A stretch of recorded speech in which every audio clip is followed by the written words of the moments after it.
I'm Kym Harshaw, recently retired Executive Vice President, Chief Nuclear Officer, and Interim President and CEO of STP Nuclear Operating Company.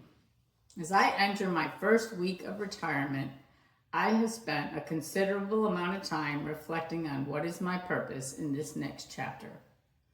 Consistent with my approach in anything new, I spent a lot of time researching and planning. And by researching, I mean watching a lot of videos on retirement, how to do it right and how to do it wrong.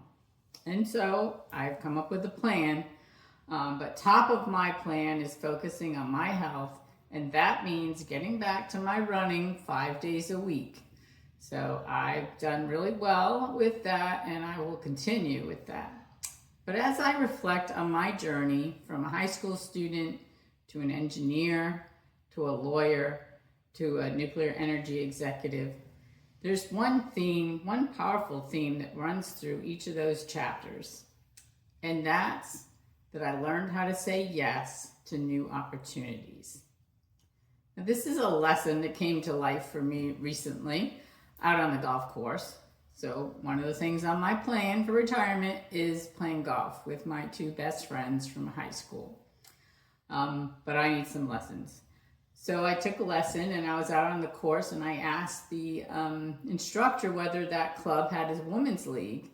And he asked me, he said, yes, we have a women's league. And he asked me, how confident are you in getting out there and playing? And I said, well, I haven't picked up a club since 2017, so I'm not very confident, which is why I'm here.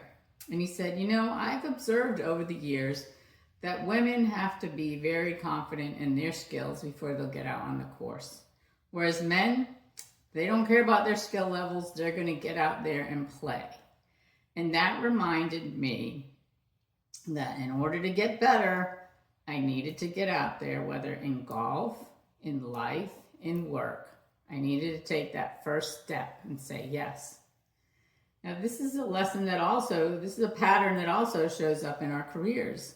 Research shows that men will apply for a job when they meet 60% of the qualifications in the job posting, whereas women have to meet nearly 100% before they'll apply. Now, that's a big confidence gap, but it's one that we can close by saying yes before we feel fully ready.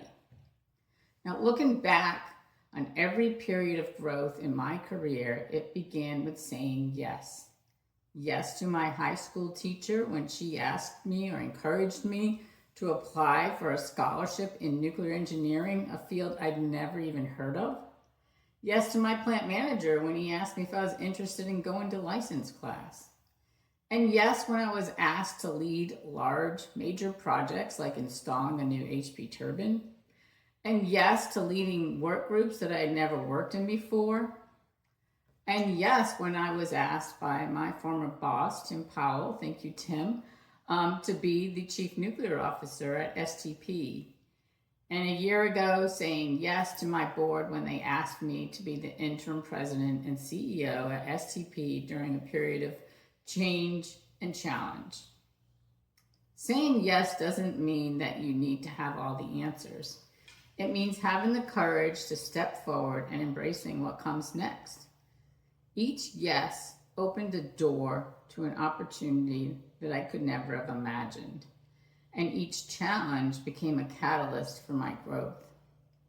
So my advice, whether you're starting on a new career or starting a new chapter, is to say yes to new opportunities. Trust in your ability to learn, to adapt, and to thrive. Lean into the discomfort because that is where growth lives. Your greatest achievements will come when you say yes. Thank you.